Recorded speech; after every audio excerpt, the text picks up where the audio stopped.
Na pag-uusapan na naman itong si Draymond Green pagdating sa Dipoy Award matapos na i-lockdown nito sa matinding depensa itong si Luka sa nangyaring laban ng mga to ngayon. Na parang ang lumalabas nga ngayon, nakuha ng Warriors ang panalo matapos na ma-lockdown ang Lakers sa depensa. Na parang take your own medicines nga ang nangyari. Sinabi kasi ni Steve Kerr na ang Lakers ay kumukuha ng malakas na opensa at puntos mula sa paint at mga 2-point field goal ng mga to. Nakitang kita naman talaga sa nangyaring laban, kaya mas nag-focus ang Warriors paano nila ila-lockdown ang Lakers pagdating sa mga off-ball play. Ang Warriors nakuha ang panalo sa Lakers sa final score na 123-116 na dahilan para bumaba ulit ang Lakers sa pang-apat na seed at ang Denver ngayon yung nasa third seed.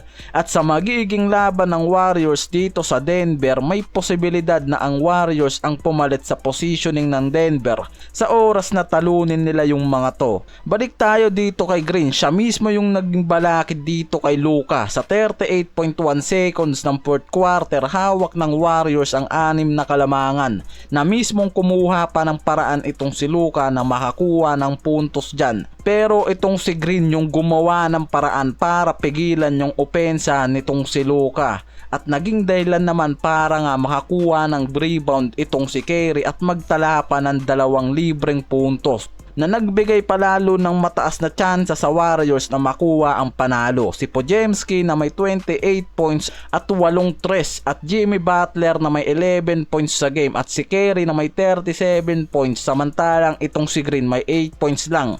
Pero sa rebounds nga bumawi ito with 11 rebounds, 5 assists at 1 block sa loob ng 34 minutes. Sa mismong laban na yan, nakatanggap ng positibong opinion itong si Green about sa Dipoy Awards dahil sa ginawa nga nitong pangla-lockdown sa opensa ni Luka na isa sa nakikitang dahilan kung bakit nagawa ng Warriors na talunin ng Lakers at tanggalin yung momentum ng mga to sa game.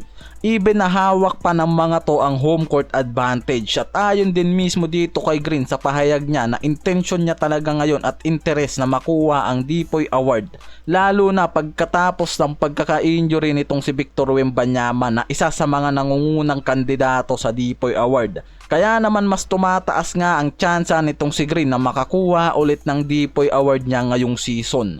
Ang standing sa Western Conference ay masyado talagang dikitan kaya't walang kasiguraduhan yung mga to pagdating sa mga positioning nila, lalo na sa pagbabago-bago ng mga win-loss record ng mga to, tulad nitong Lakers na bumaba mula sa 4th seed after na talunin nga nitong Warriors at hawak ngayon ang 46-30 win-loss record. Ang Denver ngayon yung nasa 3rd seed ng mga yan, habang ang Warriors na may 45-31 ngayon ay nasa ikalimang pwesto pa rin. At sa oras na talunin nila ang Denver sa mangyayaring laban, may posibilidad talaga na sila ang mapunta ngayon sa 3rd seed at ang Minnesota Timberwolves na may kaparehas nilang standing na 45-32 ngayon malapit din sa kanila yan, kaya magkakaalaman na nga lang daw talaga bago matapos ang regular games na to at yung final standing ng mga teams na yan yung magiging basehan ng magiging positioning nila.